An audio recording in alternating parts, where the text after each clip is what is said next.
Faisal sir, ഒരു നല്ലൊരു session ആയിരിക്കട്ടെ ഞാനും ആഗ്രഹിക്കുകയാണ്. കാരണം നല്ലൊരു ഇൻട്രൊഡക്ഷൻ ആണ് നമുക്ക് ഇവിടെ കിട്ടിയിട്ടത്. എനിവേ നമുക്ക് എല്ലാവർക്കും ഇതിൽ പ്രോഗ്രാമിലേക്ക് ജോയിൻ ചെയ്ത എല്ലാവർക്കും ഞാൻ സ്വാഗതം അറിയിക്കുകയാണ്. എൻ്റെ പേര് നിസാവ്. ഇനി ഞാൻ എന്നെ കുട്ടി പറയുന്നില്ല. നമുക്ക് ഇനി ഏതായാലും ചർച്ചയിലേക്ക് പോകാം. നമുക്ക് ആദ്യം തന്നെ ഒരു ചെറിയൊരു ഡിസ്കഷനിലേക്ക് പോകാം. നേരത്തെ ഫൈസൽ സാർ തുടങ്ങി വെച്ച ഫൈസൽ സാർ കുറച്ച് ആഴ്ചകൾക്ക് മുമ്പ് എന്നെ വിളിച്ച് പറഞ്ഞൊരു കേസായിരുന്നു അത്. അപ്പോ എങ്ങനെയെങ്കിലും കോണ്ടാക്ട് ചെയ്യാം. അന്ന് ആ സമയത്ത് ഞാൻ ഡ്യൂട്ടിയിലായിരുന്നു.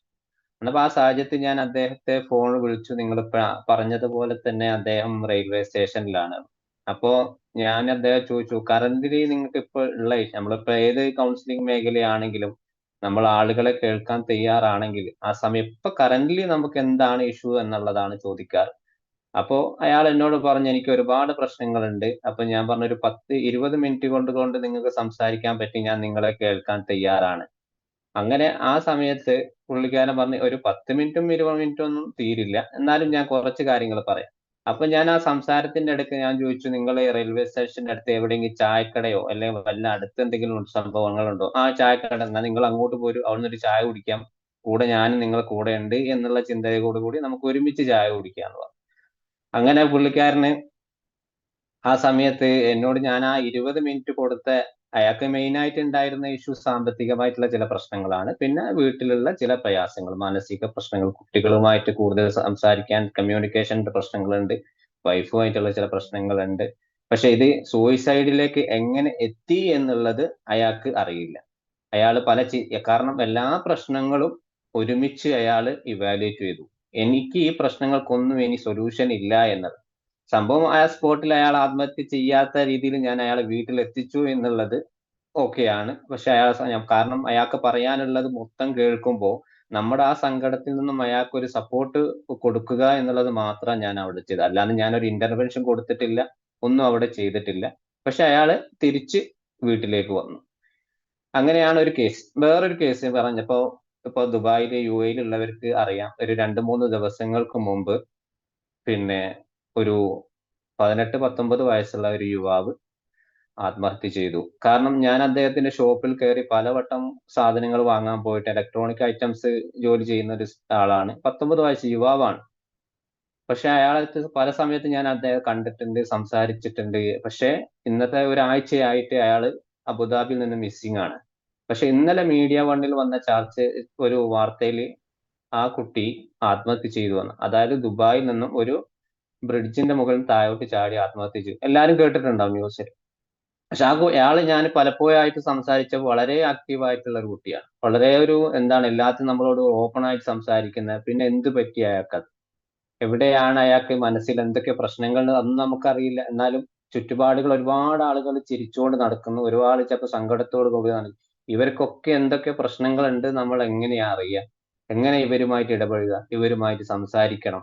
അവരുമായിട്ട് അവര് കേൾക്കാൻ എന്തെങ്കിലും പറയാൻ താല്പര്യമുള്ള ആളുകളാണെങ്കിൽ നമുക്ക് ഒരു സമയം, ഒരു 5 മിനിറ്റ് അവർക്ക് മുമ്പിൽ കൊടുക്കണം.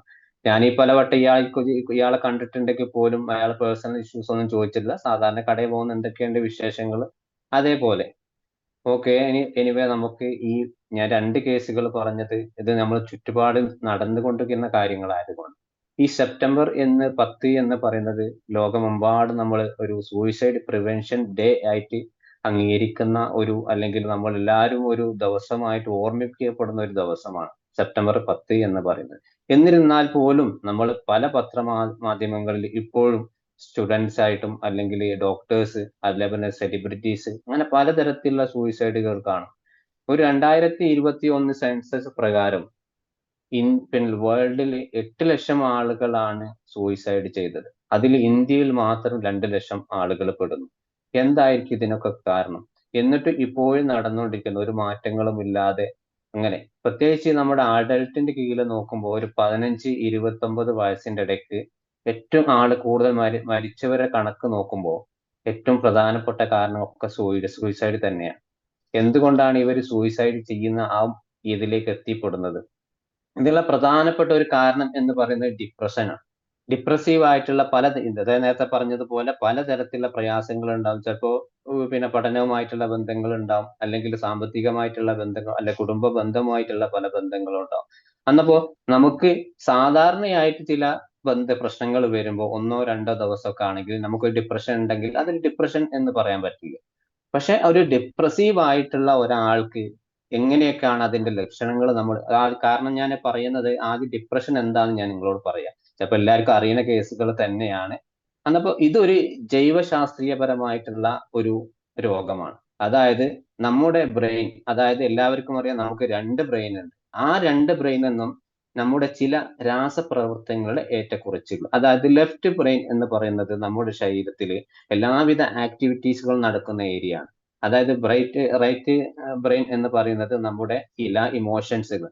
ഇത് രണ്ടും ഒരേ ലെവലിൽ നമ്മുടെ മുമ്പിൽ കൺമുന്നിൽ കൂടെ കടന്നു പോകുമ്പോൾ സാധാരണക്കാരായ ചിലപ്പോൾ എന്തെങ്കിലും പ്രശ്നങ്ങൾ ഉണ്ടാകുമ്പോൾ നോർമലായി ഡിപ്രഷൻ എന്ന് പറയാൻ പറ്റില്ല. നേരത്തെ പറഞ്ഞതുപോലെ തന്നെ അയാൾക്ക് അത് സോൾവ് ചെയ്യാൻ കഴിയും. അതേ സമയത്ത് നമ്മളെ ആക്ടിവിറ്റീസുകളും ലെസ് ആവുമ്പോൾ ഇതിൽ നമ്മളെ ഇമോഷൻസുകൾക്കും വികാരങ്ങളും എല്ലാവിധ ജീവിത പ്രശ്നങ്ങൾക്കും ഉണ്ടാവുന്ന എന്താണ് ഇമോഷൻസ്, അതേപോലെ തന്നെ സങ്കടം, കരച്ചില്, ഹാപ്പിനെസ് എല്ലാം കൂടിയും അത് കൂടിയ കുറയൊക്കെ ചെയ്യുമ്പോൾ നമുക്കൊരു ഡിപ്രഷൻ ഹൈ ലെവലിലേക്ക് എത്തിപ്പെടാനുള്ള സാധ്യത കൂടുതലാണ്. ഇത് പ്രധാനമായിട്ടും ഈ ഡിപ്രഷന്റെ കാര്യം, ഇങ്ങനത്തെ പ്രശ്നങ്ങളിൽ ഈ ഏറ്റക്കുറച്ചിൽ കാരണം വരുമ്പോൾ ഡിപ്രഷന്റെ പ്രധാനപ്പെട്ട ഒരു സിംറ്റംസ് എന്ന് പറഞ്ഞാൽ 2 ആഴ്ചയായിട്ട് തുടർച്ചയായിട്ട് ആളുകളിൽ കാണും. ഇതിന്റെ ലക്ഷണങ്ങൾ എന്ന് പറയുന്നത് ഒന്നാമതായി സാധാരണ നമ്മൾ ദൈനംദിന ജീവിതത്തിൽ ചെയ്തുകൊണ്ടിരിക്കുന്ന കാര്യങ്ങൾക്കൊന്നും ചെയ്യാൻ പറ്റാത്ത അവസ്ഥ. അതായത് ചെയ്യാൻ പറ്റാത്ത അവസ്ഥ. അതുപോലെ നമുക്ക് ഇഷ്ടപ്പെട്ട ഒരു ഭക്ഷണം കഴിക്കുകയാണെങ്കിൽ അയാൾക്ക് അത് അതിനോട് താല്പര്യമില്ലാത്ത അവസ്ഥ. അതുപോലെ തന്നെ പിന്നെ ഈ ഉറക്കം വളരെ രീതിയിൽ നഷ്ടപ്പെടുക, അല്ലെങ്കിൽ കൂടുതലായിട്ട് ഉറങ്ങുക, പിന്നെ അതുപോലെ അമിതമായിട്ടുള്ള ക്ഷീണം, എപ്പോഴും കിടക്കണം തോന്നുക, അല്ലെങ്കിൽ പിന്നെ ഈ കൂടുതൽ പ്രായമുള്ള ആളുകൾക്കൊക്കെ ആണെങ്കിൽ ഈ സന്ധിവേദന, കാലുവേദന, അങ്ങനത്തെ പല രീതിയിലുള്ള വേദനകൾ അനുഭവപ്പെടുക. ഇതൊക്കെ ഒരു ഡിപ്രഷന്റെ ലക്ഷണങ്ങളാണ്. അതേപോലെ തന്നെ ചില കുട്ടികളിൽ നമ്മൾ കാണാറുണ്ട്. ചെറിയ കുട്ടികൾ, സാധാരണ കുട്ടികൾക്ക് ഡിപ്രഷൻ എങ്ങനെയാ വരിക എന്ന് സാധാരണക്കാർ ചോദിക്കും. പക്ഷെ കുട്ടികൾ അവർക്ക് ഡിപ്രഷനുള്ള അവസ്ഥയാണെങ്കിൽ ഭയങ്കര കരച്ചിലായിരിക്കും, കണ്ടിന്യൂസ് ആയിട്ട് കരച്ചിലായിരിക്കും. അവർക്ക് പാരന്റിന് അതിന്റെ റീസൺ അറിയില്ല. പക്ഷെ കുട്ടികൾക്ക് ചിലപ്പോ, ചെറിയ കുട്ടികളല്ല ഞാൻ ഉദ്ദേശിക്കുന്നത്, 5-6 വയസ്സ് സമയത്ത് വെറുതെ അവർ കരയാനുള്ള ഒരു ഇതുണ്ടാവും. അല്ലെങ്കിൽ അമിതമായ ക്ഷീണം, അവർക്ക് എന്ത് ജോലി, എന്ത് പഠനവുമായിട്ട് അവർ ക്ഷീണിക്കുന്നു, എനിക്ക് അവിടെ വേദന, ഇവിടെ വേദന, എന്നെ കൊണ്ട് വയ്യ എന്നുള്ള രീതിയിൽ. അതേപോലെ തന്നെ ഭക്ഷണത്തോട് ഭയങ്കര ആർത്തിയായിരിക്കും ഇവർക്ക്. അവർക്ക് അതേപോലെ തന്നെ ഐസ്ക്രീം, അതുപോലെ നമ്മുടെ ഈ പുറത്ത് കിട്ടുന്ന ജങ്ക്സ് ഫുഡുകളോടൊക്കെ അവർക്ക് ഭയങ്കര ആർത്തി, എപ്പോഴും കഴിക്കണം എന്ന് തോന്നുക.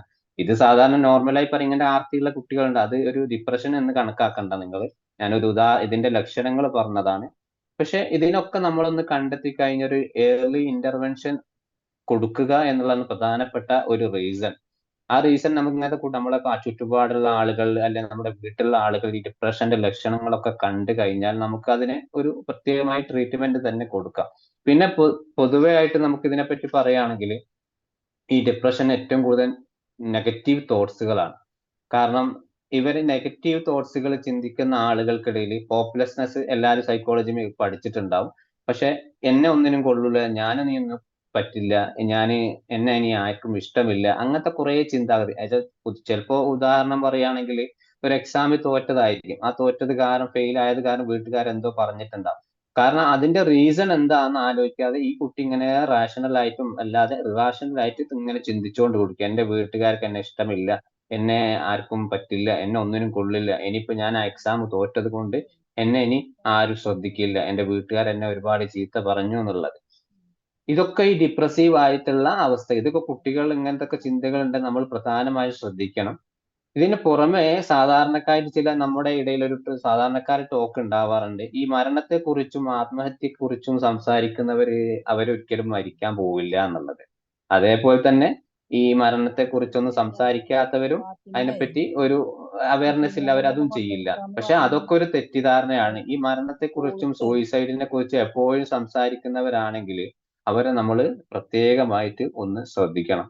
പിന്നെ ഈ ശ്രദ്ധിക്കുന്ന അവര് ഏത് രീതിയിലൊക്കെയാണ്, പിന്നെ ചില ആളുകൾ പറയാണ് ഞാൻ എന്നെ സ്വയം നശിപ്പിക്കും, ഞാൻ എന്നെ പിന്നെ മറ്റുള്ളവരുടെ മുമ്പിൽ എനിക്ക് ജീവിക്കാൻ കഴിയില്ല, അതുകൊണ്ട് ഞാൻ എന്നെ സ്വയം നശിപ്പിക്കുകയാണ് എന്നുള്ള അങ്ങനത്തൊക്കെ നമ്മൾ സാധാരണ കേൾക്കാൻ, ചിലപ്പോൾ സിനിമകളിലും മറ്റുള്ള ആളുകളൊക്കെ നമ്മൾ പബ്ലിക്കായി നമ്മുടെ കൺമുൻപിൽ കണ്ടിട്ടില്ലെങ്കിൽ പോലും നമ്മുടെ മറ്റുള്ള ആളുകളിൽ നിന്നും, അല്ലെ വീഡിയോസിൽ നിന്നും ഒക്കെ നമ്മൾ വായിച്ചും കാണാറും ഒക്കെ ഉണ്ട്. പക്ഷെ ഇങ്ങനെ ആളുകൾ തുടർച്ചയായിട്ട് മരണത്തെക്കുറിച്ചും സൂയിസൈഡിനെ കുറിച്ചൊക്കെ സംസാരിക്കുകയാണെങ്കിൽ അവര് വെൽ പ്ലാൻഡ് ആയിരിക്കും. അവരെന്തോ പ്ലാൻ ചെയ്തിട്ടാണ് ഇങ്ങനെയൊക്കെ സംസാരിക്കുന്നത് നമ്മളെ ചിന്തയിൽ ആദ്യം വരേണ്ട ഒരു ഇന്റർവെൻഷൻ ആണ്.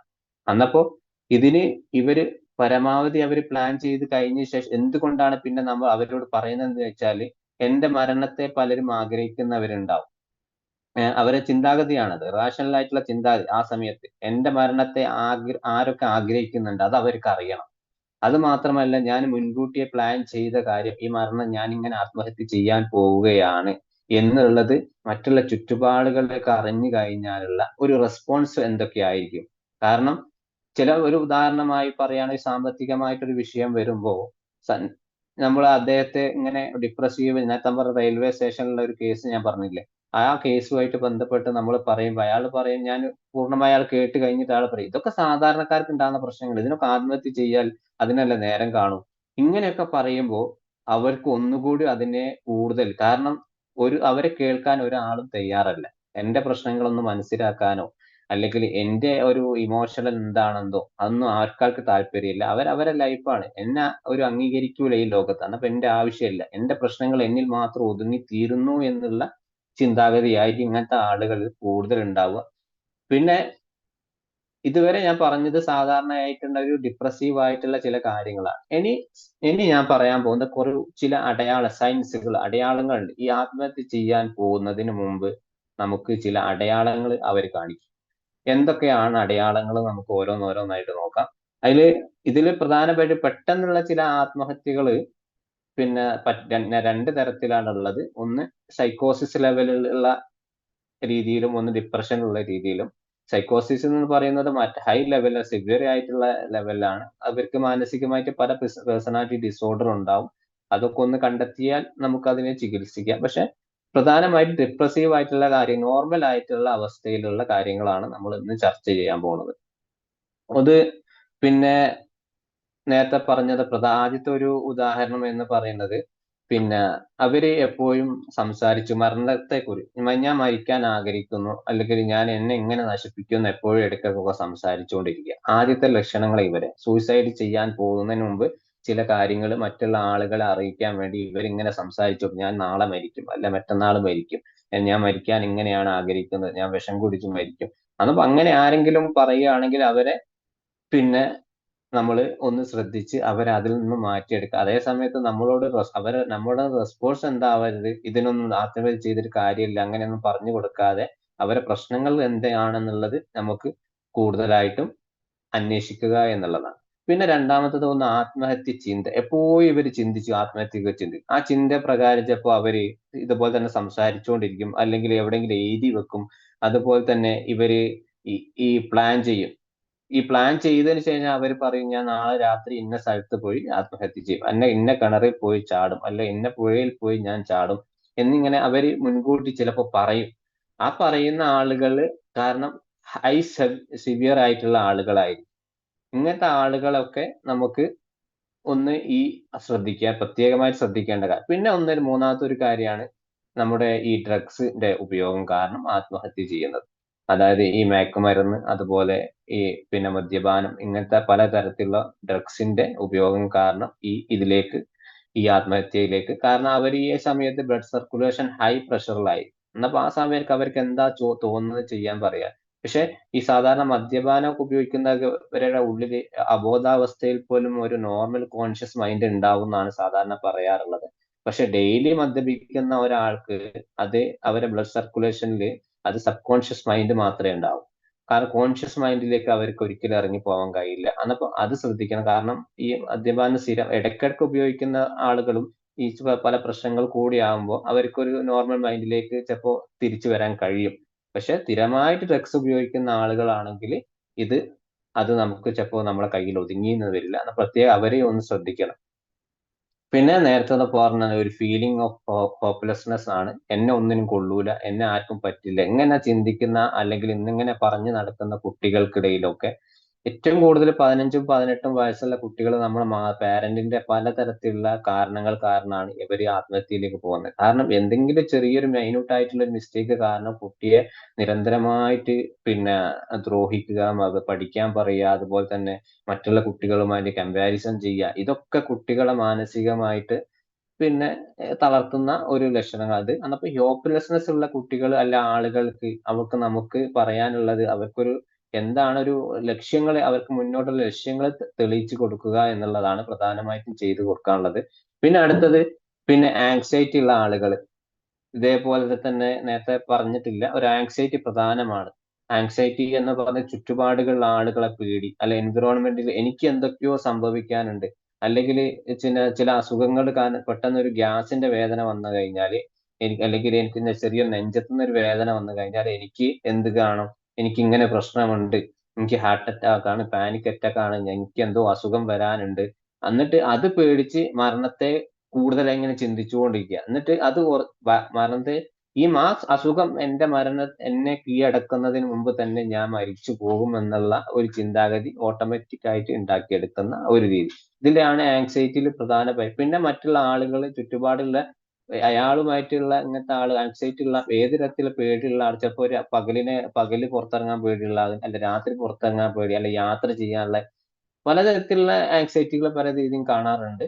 പക്ഷെ ഇതിൽ നിന്നൊക്കെ പ്രത്യേകമായിട്ട് അവര് സ്വന്തം ശരീരത്തിലേക്ക് അടിച്ചേരും. ഇതൊക്കെ എന്നിലേക്ക് എത്തുന്നതിന് മുമ്പ് എന്റെ ജീവിതം ഞാൻ അവസാനിപ്പിക്കും എന്നുള്ള ഒരു ചിന്താഗതി അവരിലേക്ക് എത്തും. പിന്നെ വേറെ ഒരു പ്രധാനമായിട്ടുള്ള ചില പ്രശ്നങ്ങൾ നമുക്ക് ഉണ്ടാവുന്നുണ്ട്. ഞാൻ പെട്ടുപോയി എന്നൊരു സംഭവം. അതായത് എന്തെങ്കിലും നമ്മൾ ഒരു ബിസിനസ് ചെയ്ത് ലോസ് ആയി. അപ്പൊ അതിന്റെ കൂടെ നമ്മൾ ബിസിനസ് ചെയ്യുന്ന സമയത്ത് നമ്മൾ ചിലപ്പോൾ പാർട്ണർഷിപ്പ് ഒക്കെ ഉണ്ട് അവരെ ചീറ്റ് ചെയ്തായിരിക്കും. അല്ലെങ്കിൽ ഇയാളെ സ്വന്തം മോശപ്രകാരം ചിലപ്പോൾ ആ ബിസിനസ് നഷ്ടപ്പെടും. എന്നിട്ട് ഞാൻ അതിൽ പെട്ടെന്ന് ചിലപ്പോൾ കുടുംബത്തിൽ നിന്നും ആ ഫ്രണ്ട്സിന്റെ ഇടയിൽ നിന്നൊക്കെ ചിലപ്പോൾ പലതരത്തിലുള്ള മോശമായ നെഗറ്റീവായിട്ട് കമന്റുകളൊക്കെ ഉണ്ടാവും. അങ്ങനെ ആ സമയത്ത് ഞാൻ പെട്ടുപോയി എനിക്കെല്ലാം നഷ്ടപ്പെട്ടു പോയി എന്നുള്ള ബിസിനസ് മേഖലയിൽ പല രീതിയിലുള്ള സൂയിസൈഡ് നമുക്ക് കാണാറുണ്ട് ചുറ്റുപാടുകളിൽ. അന്നപ്പോ ഇങ്ങനെയൊക്കെ സാമ്പത്തികമായിട്ട് ബുദ്ധിമുട്ടുള്ള ആളുകളെ നമ്മളെ അതിൽ നിന്ന് നമുക്ക് ചിലപ്പോൾ സാമ്പത്തികമായിട്ട് ഹെൽപ്പ് ചെയ്യുകയൊന്നും ചെയ്യാൻ കഴിഞ്ഞെന്ന് വരില്ല. പക്ഷെ നമുക്ക് ആ സാഹചര്യം അവരൊന്ന് മനസ്സിലാക്കി കൊടുക്കാൻ കഴിയുന്ന രീതിയിൽ നമുക്കുണ്ടാവും. പിന്നെ ഈ സോഷ്യൽ വിഡ്രോവൽ ആണ് പ്രധാനമായിട്ടുള്ളത്.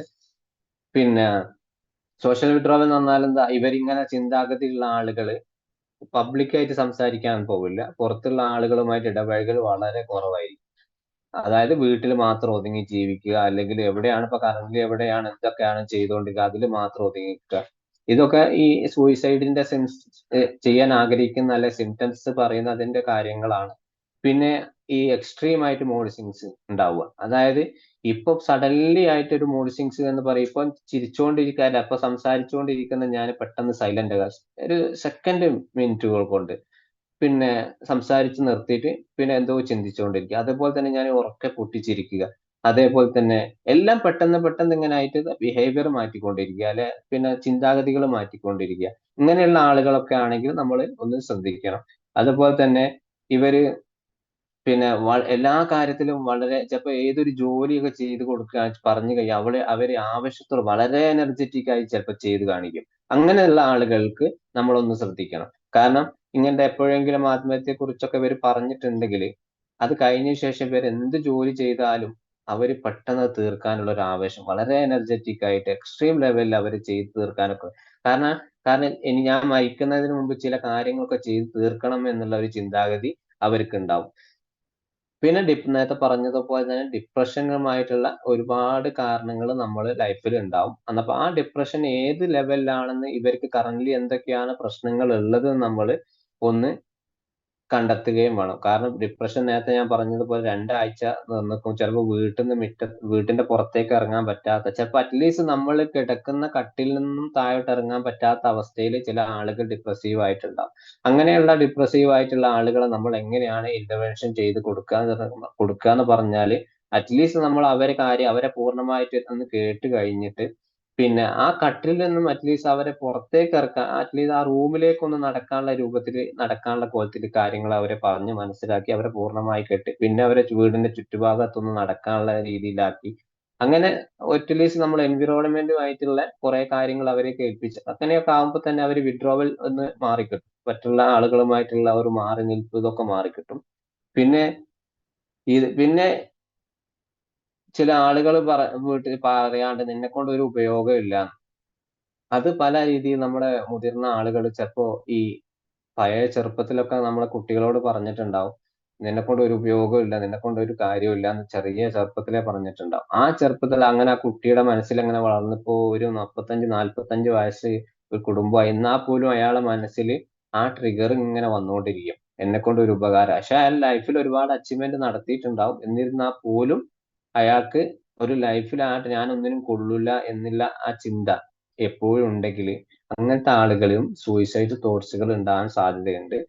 പിന്നെ ഈ നേരത്തെ ഞാൻ പറഞ്ഞില്ലേ ഒരു കാല് വേദന, സന്ധിവേദന അങ്ങനത്തെ ശാരീരികമായിട്ടുള്ള ഒരു വേദനകൾ ഫിസിക്കൽ ആയിട്ടുള്ള മൊത്തത്തിൽ അവർക്ക് എപ്പോഴും അവിടെ വേദന ഇവിടെ വേദന എന്ന് പറഞ്ഞുകൊണ്ടിരിക്കും. പിന്നെ ഇമോഷണൽ ആയിട്ട് എന്തെങ്കിലും കാര്യങ്ങൾ കിട്ടുകയാണെങ്കിൽ ഓവർ അവര് ഇപ്പോ എന്തെങ്കിലും സങ്കടം വേറെ ആരുടെങ്കിലും സങ്കടം കേൾക്കണ ഓവർ അവര് കരഞ്ഞുകൊണ്ടിരിക്കും അത് കേട്ടിട്ട്. കാരണം അവരെ ലൈഫിനെ ബാധിച്ചിട്ടുണ്ടാകില്ല. എന്നിരുന്നാൽ പോലും അവര് പൂർണ്ണമായിട്ടും അതില് ഒരു ആഡായിട്ട് അവര് എപ്പോഴും അതില് എപ്പോഴും ആപ്റ്റ് ആയിരിക്കും. ഇതിലും നമ്മൾ പ്രത്യേകമായിട്ട് ശ്രദ്ധിക്കേണ്ട കാര്യങ്ങൾ ഇങ്ങനെയുള്ള സാധാരണ ചിലപ്പോ നോർമൽ ആയിട്ട് ചില പേഴ്സണാലിറ്റി ഡിസോർഡറിൽ നമ്മൾ കാണാറുണ്ട്. അത് വിചാരിച്ച് ഇയാൾക്ക് സൂയിസൈഡ് തോട്ട് ഉണ്ട് നിങ്ങൾ വിചാരിക്കരുത്. പക്ഷെ സൂയിസൈഡിന്റെ ചില ലക്ഷണങ്ങൾ മാത്രമാണ് നമ്മൾ പറഞ്ഞത്. പിന്നെ ഒരു ഒരു പിന്നെ ഇതിന്റെ ലക്ഷണങ്ങൾ സ്വയം ഭാരമായിട്ട് കണക്കാവും. അതായത് നമ്മൾ ഇതുവരെ പറഞ്ഞതിൽ തന്നെ അതിൽ പെടുന്നുണ്ട്. കാരണം ഞാൻ മറ്റുള്ളവർക്ക് ഭാരമാണ്. എനിക്ക് ഞാൻ കാരണം അവർക്ക് വളരെ ബുദ്ധിമുട്ട് അനുഭവിക്കുന്നുണ്ട്. ചിലപ്പോൾ ചില ബുദ്ധിമുട്ടുകളൊക്കെ ഉണ്ടാവും. എന്നാൽ പോലും ഇവര് സ്വയമായിട്ട് അങ്ങനെ ഓവർ ആയിട്ട് ചിന്തിച്ചുകൊണ്ട് എക്സ്ട്രീം ലെവലിൽ ഇങ്ങനെ ചിന്തിച്ചുകൊണ്ടിരിക്കും. എന്നെക്കൊണ്ട് അവർക്ക് ഇനി ഒരു ഉപകാരമില്ല. ഞാനിനി ജീവിച്ചിട്ട് കാര്യമില്ല. ഞാൻ അവർക്ക് ജീവിക്കുന്നിടത്തോളം കാലം ഞാൻ അവർക്ക് ഒരു ഭാരമായി നിൽക്കുക എന്നുള്ളത് മാത്രമാണ്. ഇങ്ങനത്തെ ഒരുപാട് കാര്യങ്ങളാണ് നമ്മൾ സാധാരണ സൂയിസൈഡ് ലെവലിലുള്ള ഒരു ലക്ഷണങ്ങൾ നമ്മൾ പറയുന്നത്. ഇങ്ങനത്തെ സാധാരണക്കാരെ നമ്മളെ ചുറ്റുപാടിലൊക്കെ കാണുകയാണെങ്കിൽ അവരെ പ്രത്യേകമായിട്ട് നമ്മൾ ശ്രദ്ധിക്കണം. പിന്നെ ഇതിൽ തന്നെ സൂയിസൈഡ് കുറച്ച് റിസ്ക് ഫാക്ടേഴ്സ് ഉണ്ട്. അത് റിസ്ക് ഫാക്ടേഴ്സ് എന്ന് പറയുമ്പോൾ നേരത്തെ ഒന്നാമത്തെ ഒരു ഡിപ്രഷൻ തന്നെയാണ്. പിന്നെ ക്രോണിക് പെയിൻ. ക്രോണിക് പെയിൻ എന്ന് പറഞ്ഞാൽ ആവശ്യമില്ലാത്ത ചില വേദനകൾ കാരണമൊക്കെ ചിലപ്പോൾ ആവശ്യമില്ലാത്ത പിന്നെ പ്രശ്നങ്ങൾ ചിലപ്പോൾ നേരത്തെ പറഞ്ഞില്ലേ ഒരു നെഞ്ഞുവേദന വന്നാൽ എനിക്ക് എന്തോ ഉണ്ട് എന്നുള്ള സംഭവങ്ങൾ ഇതൊക്കെ ഉള്ള ആളുകളൊക്കെ ആണെങ്കിൽ പ്രത്യേകം നമ്മൾ ശ്രദ്ധിക്കേണ്ടിയിരിക്കുന്നു. പിന്നെ പിന്നെ ഈ ഫാമിലി ഹിസ്റ്ററി എന്ന് പറഞ്ഞാൽ ഫാമിലി ഒരുപാട് നേരത്തെ പറഞ്ഞ ഒരു റെയിൽവേ സ്റ്റേഷനിൽ തന്നെ ആ കേസ് പറയുകയാണെങ്കിൽ തന്നെ അയാളെ വീട്ടിൽ ഒരുപാട് പ്രശ്നങ്ങൾ ഉണ്ട് അയാൾക്ക്.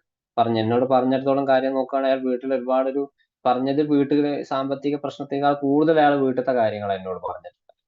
അന്നപ്പോ ആ പ്രശ്നങ്ങൾ നമുക്ക് പരമാവധി ഇങ്ങനത്തെ ആളുകൾ കാണുമ്പോൾ നമ്മൾ ആ കുടുംബവുമായിട്ടൊന്ന് ഇടപഴകുക. വീട്ടിലെ പ്രയാസങ്ങളും സിറ്റുവേഷനുകളും ഒന്ന് അന്വേഷിക്കണം.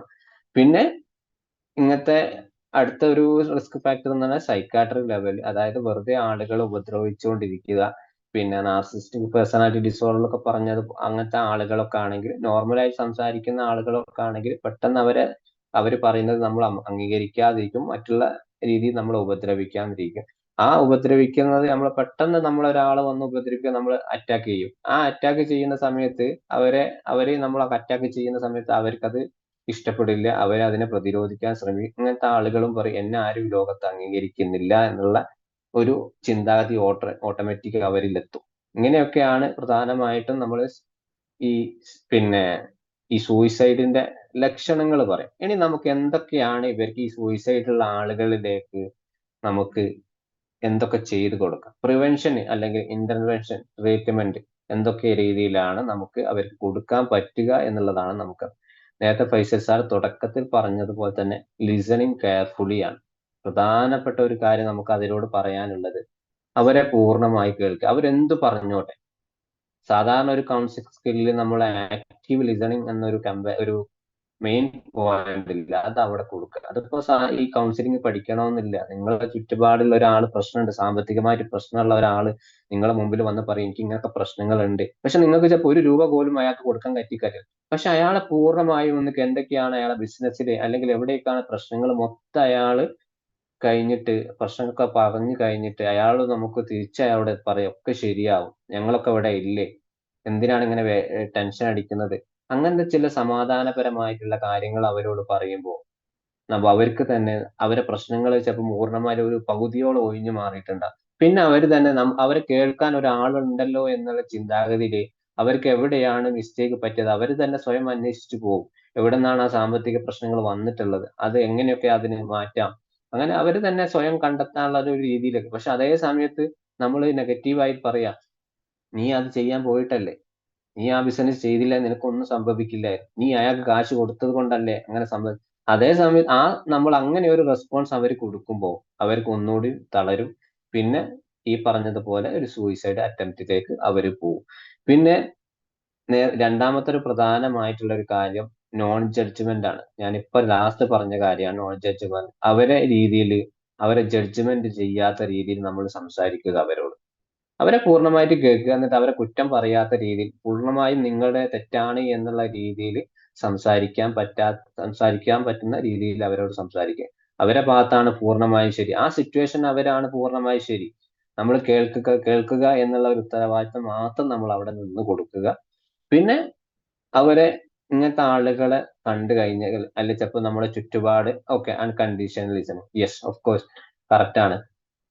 പിന്നെ ഇങ്ങനത്തെ ഒരാളുകളെ നമ്മളെ ചുറ്റുപാടുള്ള ആളുകളെ കണ്ട് അവരെ നിരന്തരമായിട്ട് നമ്മൾ കോണ്ടാക്ട് ചെയ്തുകൊണ്ടിരിക്കുക. ഫോണിലൂടെയോ അല്ലെങ്കിൽ ചാറ്റിലൂടെയോ, അല്ലെങ്കിൽ നിങ്ങൾ ഡിപ്രസീവ് ആയിട്ടുള്ള നിങ്ങൾ സൈക്കോളജി ആണെങ്കിൽ, അല്ലെ സൈക്കോളജിസ്റ്റ് ഏതെങ്കിലും ക്ലിനിക്കിലൊക്കെ വർക്ക് ചെയ്യുന്ന ആളെ നിങ്ങൾ വാട്സപ്പിൽ ഒരു മെസ്സേജ് കിട്ടുന്നു, എനിക്ക് ഇന്ന പ്രശ്നങ്ങളൊക്കെ ഉണ്ട്, നിങ്ങൾ ഫിസിക്കലായിട്ട് അവരെ അറ്റൻഡ് ചെയ്യാൻ പറ്റുന്നില്ല എങ്കിലാണെങ്കിൽ നിങ്ങൾ അവരെ ഇപ്പോൾ വിളിച്ചുകൊണ്ടിരിക്കുക, ചാറ്റ് ചെയ്തുകൊണ്ടിരിക്കുക. പിന്നെ എന്തെങ്കിലും രീതിയിൽ അവരെ ബന്ധപ്പെടാൻ പറ്റുന്ന രീതിയിലൊക്കെ അവരെ എപ്പോഴും ഇങ്ങനെ കണ്ടിന്യൂ ചെയ്തിട്ട് അവരെ കോണ്ടാക്ട് ചെയ്തുകൊണ്ട്, കാരണം നമ്മളെ ഒരു കോണ്ടാക്ട് ചെയ്യാൻ, എന്നെ വിളിച്ച് അന്വേഷിക്കാൻ, എന്റെ കാര്യങ്ങളൊക്കെ പറയാനൊക്കെ ഒരാളുണ്ട് എന്നുള്ള ഒരു ഉത്തരവാദിത്തം അവരിലേക്ക്, അല്ലെങ്കിൽ അവർക്കൊരു ബോധം നമ്മൾ ഉണ്ടാക്കി കൊടുക്കുക എന്നുള്ളതാണ് കൊടുക്കാനുള്ളത് അവിടെ. പിന്നെ ഇതില് വേറെ ഒന്നുള്ളത്, ചില സൈക്കോളജി ആസ്പെക്ട്സ് കൊടുക്കാനുള്ളത് CBT ആണ്, കോഗ്നിറ്റീവ് ബിഹേവിയർ തെറാപ്പിയാണ്. ഇപ്പൊ നിലവിലുള്ള ചിന്താഗതികളെ ഒന്ന് മാറ്റിയിട്ട് നല്ല ചിന്താഗതിയിലേക്ക് മാറ്റുക എന്നുള്ളതാണ്. ഇപ്പൊ സാധാരണക്കാർക്ക് ഇപ്പൊ CBT കൊടുക്കാൻ ഇപ്പൊ പെട്ടെന്ന് അതിന്റെ ടെക്നിക്ക് പ്രകാരം ഒന്നും അറിയണമെന്നില്ല. പക്ഷെങ്കില് അവര് പൂർണ്ണമായും പറഞ്ഞതിന് ശേഷം നമുക്ക് എന്തൊക്കെയാണ് അവർക്ക് കൊടുക്കാനുള്ളത്. ചിലപ്പോ ഉദാഹരണം പറയുകയാണെങ്കിൽ ഇപ്പൊ ഒരു പ്രശ്നം, എനിക്ക് ഇങ്ങനെ പ്രശ്നമുണ്ട്, അല്ലെങ്കിൽ എനിക്ക് ബുദ്ധിമുട്ടുണ്ട്, അല്ലെങ്കിൽ ഇങ്ങനെ പറയുമ്പോ അയ്യോ അങ്ങനൊക്കെ അവിടെ CBT നമുക്ക് ഉപയോഗിക്കുകയാണ്. ഇങ്ങനെ പറയാം അവരോട്, അയ്യോ നിങ്ങൾ ആ ബുദ്ധിമുട്ടില് എത്രത്തോളം സഹിച്ചില്ലേ, വളരെ കഷ്ടപ്പെടുന്നുണ്ടല്ലേ നിങ്ങൾ ആ ബുദ്ധിമുട്ടില്, അപ്പോ നിങ്ങൾ എങ്ങനെ എത്ര കാലം പിടിച്ചു നിന്നു, നിങ്ങളെ സമ്മതിക്കുക തന്നെ വേണം. ഇതൊക്കെ ഒരു എന്താണ് പറയാ, നമ്മളൊരു CBTക്ക് ഒരു മെത്തേഡാണ്. കാരണം അവരെ പൂർണ്ണമായിട്ട് മനസ്സിലാക്കി എന്ന് അറിയാവുന്ന ഒരു ഏറ്റവും നല്ലൊരു തെളിവാണ് ഈ മെസ്സേജ്, നമ്മൾ പറയുന്ന വാക്കുകൾ. ചിലപ്പോ നമുക്ക് പൂർണ്ണമായും മനസ്സിലായില്ലെങ്കിൽ പോലും നമുക്ക് അവരോട് പറയാം, നിങ്ങൾ ഒരുപാട് കഷ്ടപ്പെടുന്നുണ്ടല്ലേ, നിങ്ങൾ ഒരുപാട് മാനസിക പ്രയാസം അനുഭവിക്കുന്നുണ്ടല്ലേ ഇങ്ങനത്തെ കാര്യങ്ങളിലൊക്കെ.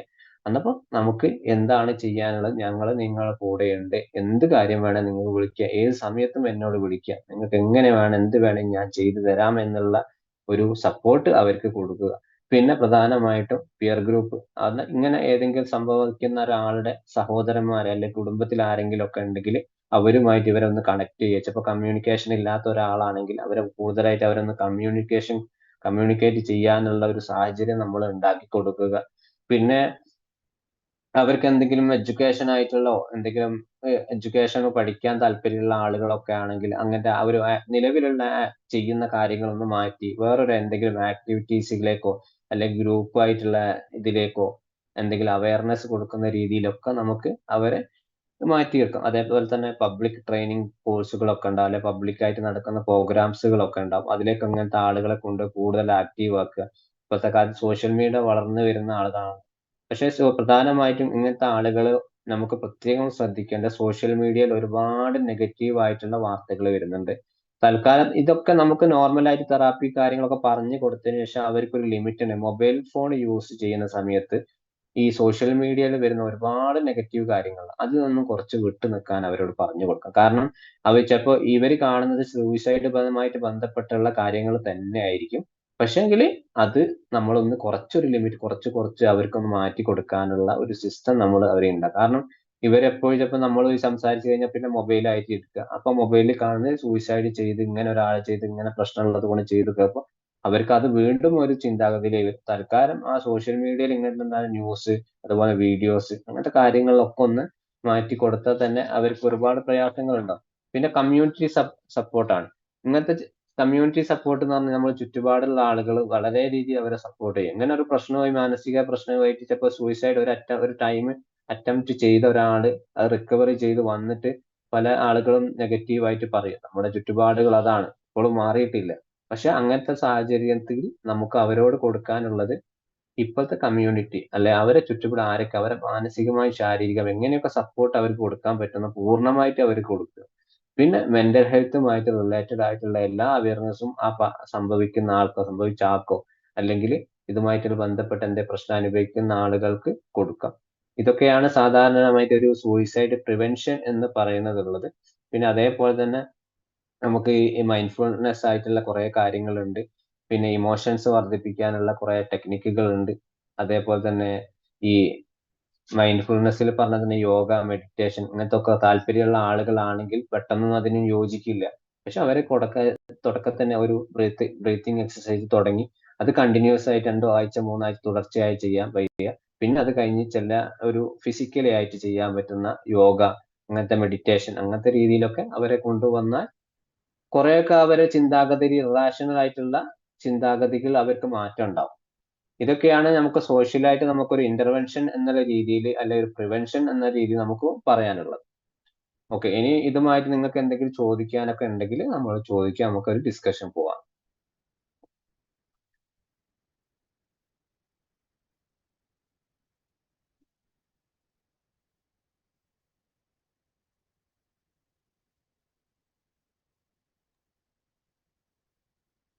ഹലോ സാറേ. യെസ്, പറഞ്ഞോളൂ. സാറിപ്പോ ഹൈപ്പർ കോൺട്രാസ്റ്റിൽ പറഞ്ഞു, അതായത് രോഗങ്ങളെ കുറിച്ച് പേടിയില്ലേ.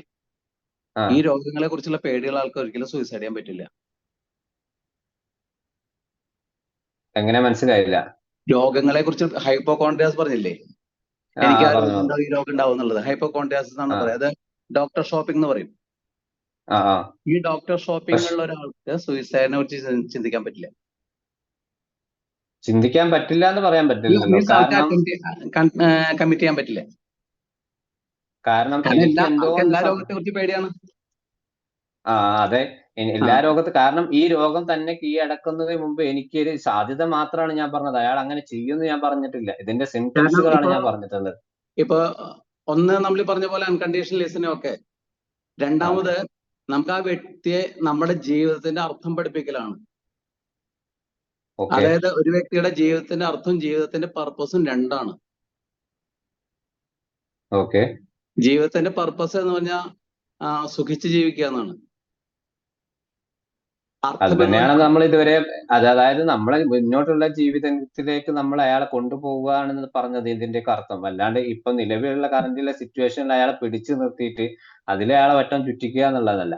അയാൾ ഇപ്പോഴത്തെ ചിന്താഗതിയിൽ നിന്ന് നമ്മൾ മാറ്റി നല്ലൊരു ജീവിതത്തിലേക്ക് അയാൾ കൊണ്ടുപോവുക. കാരണം നമ്മളൊരു അത് നല്ലൊരു ലിസണർ ആകുമ്പോൾ ഞാനിപ്പോ നിങ്ങൾ പറയുന്നത് ലിസണർ ആകുമ്പോൾ നിങ്ങൾ പറയുന്നത് പൂർണ്ണമായിട്ട് കേട്ട് കഴിഞ്ഞാല് ഞാൻ നിങ്ങൾക്ക് തരുന്ന എന്ത് കാര്യമാണ് നിങ്ങളോട് അത് പറയുന്നത്, അതിൽ നിന്ന് ചില മാറ്റങ്ങൾ നിങ്ങൾക്ക് ഓട്ടോമാറ്റിക് ഉണ്ടാവും. അല്ലെ, നിങ്ങൾ പറയുന്ന എന്താണ് എനിക്കൊരു മാറ്റങ്ങൾ എന്തായാലും ഉണ്ടാവും. വരും. അപ്പൊ അവിടെ ജീവിതത്തിന്റെ അർത്ഥം എന്ന് പറയുന്നത് മറ്റുള്ളവരെ സഹായിക്കാന്നാണ്. ഈ മറ്റുള്ളവരെ സഹായിക്കുന്നതിൽ ഏറ്റവും നല്ല സാധനം ചാരിറ്റിയാണ്. ഈ ചാരിറ്റിയിൽ നമ്പർ 1 എന്ന് പറഞ്ഞ ബ്ലഡ് ഡൊണേഷൻ ആണ്. അതൊക്കെ നമുക്ക് അത് പിന്നീടാണല്ലോ പറഞ്ഞു വരുന്നത്. പിന്നെ അത് അവിടേക്ക് ഇങ്ങനെയുള്ള ഒരു സൂയിസൈഡ് ചിലപ്പോ ഇങ്ങനെ ഒരു ഫസ്റ്റ് അറ്റംപ്റ്റ് ചെയ്ത ഒരാളോട് നമ്മൾ ഈ ലിസണിങ് കഴിഞ്ഞ ശേഷം നിങ്ങൾ പോയിട്ട് ചാരിറ്റി ചെയ്യൂ, ബ്ലഡ് ഡൊണേഷൻ ചെയ്തു പറഞ്ഞ് നടക്കുവോ? ഇല്ലല്ലോ. അതിനൊരു നടക്കില്ല. കാരണം ഒരു സമയമുണ്ട് അതിന്. അയാളുടെ ലൈഫിൽ ഇപ്പൊ എന്തൊക്കെയാണ് നമ്മൾ നേടിയെടുക്കേണ്ടത്. അയാൾ ചിലപ്പോൾ ഒരുപാട് അച്ചീവ്മെന്റ് ഉണ്ടാവും, ചിലപ്പോൾ ഗോൾ സെറ്റിങ്സ് ഉണ്ടാവും, അയാൾക്ക് ഒരുപാട് ലക്ഷ്യങ്ങൾ നേടാനുണ്ടാവും. ആ ലക്ഷ്യങ്ങൾക്ക് ഏകദേശം നമ്മൾ അതിന് കൊടുക്കുകയാണ് വേണ്ടത്. പിന്നെ അതിന് ശേഷം വേണമെങ്കിൽ പിന്നീട് ഇയാൾക്ക് നിങ്ങൾ പറഞ്ഞതുപോലെ ആ ഒരു ഇപ്പൊ നിലവിലുള്ള ചിന്താഗതി മാറിക്കഴിഞ്ഞിട്ട് അയാൾ കുറച്ചുകൂടി ഒന്ന് റിക്കവറി ചെയ്ത് നമുക്ക് തോന്നുകയാണെങ്കിൽ അയാൾ പറയാം, ഇങ്ങനെ ഒരു ചാരിറ്റി ഉണ്ട്, നിങ്ങളെ ബ്ലഡ് കൊടുത്ത് മറ്റൊരാൾക്ക് ഒരു ജീവൻ കിട്ടും, എന്നപ്പോ അതിന് നിങ്ങൾക്ക് താല്പര്യം ഉണ്ടെങ്കിൽ നിങ്ങൾക്ക് ജോയിൻ ചെയ്യാം, നമുക്ക് അത് മുന്നോട്ട് പോകാന്നൊക്കെ പറഞ്ഞു കൊടുക്കാം. കാരണം സാധനങ്ങളുണ്ട്. അതെ, ചാരിറ്റിയിൽ ഒക്കെ 5 മനസ്സിലാ. അത് ഫസ്റ്റ് ചാരിറ്റിയിൽ ഒരുപാട് സാധ്യതകൾ ഫസ്റ്റ് നമ്മുടെ 5 നമുക്ക് ലോകത്തുണ്ട്. അവിടെ പ്രൊമോട്ട് ചെയ്ത് കഴിഞ്ഞാൽ ആ അതിന് ഒരുപാട് റിസൾട്ട് ഉണ്ട്. കാരണം ഞാൻ വർക്ക് ചെയ്യുന്ന ആളാണ് ഈ ഫീൽഡിൽ, അതുകൊണ്ട് പറഞ്ഞതാണ്. ആയിക്കോ ആയിക്കോട്ടെ, നിങ്ങൾക്ക് എക്സ്പീരിയൻസ് ഉള്ളത് കൊണ്ട് നിങ്ങൾ പറയുന്നു. ആ എനിക്കൊരു എക്സ്പീരിയൻസ് ആയി ഇപ്പോ ഏതായാലും. ഒന്ന് അതിൽ ഫസ്റ്റ് എന്ന് പറയുന്നത് ബ്ലഡ് ഡൊണേഷൻ ആണ്. ഓക്കെ സെക്കൻഡ് എന്ന് പറഞ്ഞാൽ നമ്മുടെ ഓർഗൻ ഡൊണേഷൻ ആണ്. അത് കണ്ടീഷൻ അപ്ലൈ ആണ്, കാരണം എനിക്കിപ്പോ എന്റെ ഹാർട്ട് കൊടുക്കാൻ പറ്റില്ല. ഓക്കെ തേർഡ് എന്ന് പറയുന്നത് ഫുഡാണ്. ഫോർത്ത് എന്ന് പറയുന്നത് സ്മൈലാണ്. ഫിഫ്ത്ത് എന്ന് പറയുന്നത് ഫിനാൻസ്. ഓക്കെ, ഇത് 5ഉം ഓക്കെയാണ്. പക്ഷെങ്കില് ഞാനിപ്പോ സൂയിസൈഡ് ചിന്താഗതിയുള്ള ഒരാളാന്ന് വിചാരിക്കുക. അപ്പോ ഞാൻ എന്റെ പ്രശ്നങ്ങളൊക്കെ നിങ്ങളോട് പറഞ്ഞു എന്ന് വിചാരിക്കുക. അപ്പോ നിങ്ങൾ ഈ 5 കാര്യങ്ങളുമായിട്ട് എന്റെ അടുത്ത് വന്നപ്പോ ഞാൻ അക്സെപ്റ്റ് ചെയ്യോ ഇല്ലയോ? ചെയ്യിക്കും. നമ്മുടെ കോഗ്നിഷൻ എങ്ങനെ? മാറ്റാൻ മതിയല്ലോ. ആ കോഗ്നിഷൻ മാറ്റാനാണ് നമ്മളിപ്പോ ഇതുവരെ ചെയ്തുകൊണ്ടിരിക്കുന്നത്. ആദ്യത്തെ ഈ സ്റ്റേജ് ഒക്കെ കഴിഞ്ഞ് ലാസ്റ്റ്, അതിനെ ഞാനും പറഞ്ഞിട്ടുള്ളത്, ഈ സ്റ്റേജ് കോഗ്നിഷൻ സ്റ്റേജ് കഴിഞ്ഞിട്ടുള്ള അവസാനത്തെ എൻഡിലേക്ക് നിങ്ങൾ ഈ പറഞ്ഞ 5 കാര്യങ്ങളും ഒക്കെ നമുക്ക് ഉൾപ്പെടുത്തും. അതിപ്പോ ഈ അൺകണ്ടീഷണൽ ലിസണിങ്ങില് അവര് പറയണ കാര്യങ്ങൾ മുഴുവൻ കേട്ടിരുന്നാൽ തന്നെ അവരുടെ ഇമോഷൻസ് കുറെ റിലീസായി. ഓക്കെ, എന്നാൽ പെട്ടെന്ന് ഈ മൂഡ് സ്വിങ്സ് ഉള്ള ആളുകളാണെങ്കിലോ, ഇമോഷൻ പൂർണ്ണമായിട്ട് കേട്ടു. ഞാനിപ്പോ ഇതിലിപ്പോ ആരെങ്കിലും ഒരാൾക്ക് കേട്ട് ഓക്കെ നിങ്ങൾ ഇമോഷൻ പൂർണ്ണമായി ഞാൻ കേട്ട് ചിലപ്പോൾ എന്തെങ്കിലും മാറ്റങ്ങൾ ഉണ്ടായി എന്ന് വിചാരിക്കുക. അന്നപ്പോ കുറച്ച് ചിലപ്പോൾ അരമണിക്കൂർ കഴിഞ്ഞ് പിന്നെ ഇയാൾക്ക് ഇതേപോലെ ചിന്താഗതി വീണ്ടും വന്നതിൽ ഉറപ്പുണ്ടോ?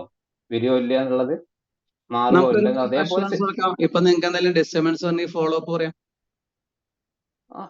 അതാ പറഞ്ഞത്, നമ്മൾ അതിന്റെ ഓരോ സ്റ്റെപ്പുകളുണ്ട്. നിങ്ങൾ പറഞ്ഞ ലിസണിങ് കെയർ ചെയ്തതിനു ശേഷം നമ്മൾ അതിനെ ഫോളോ അപ്പ് എന്താണ്, അവരെ കോണ്ടാക്ട് ചെയ്തുകൊണ്ടിരിക്കുക.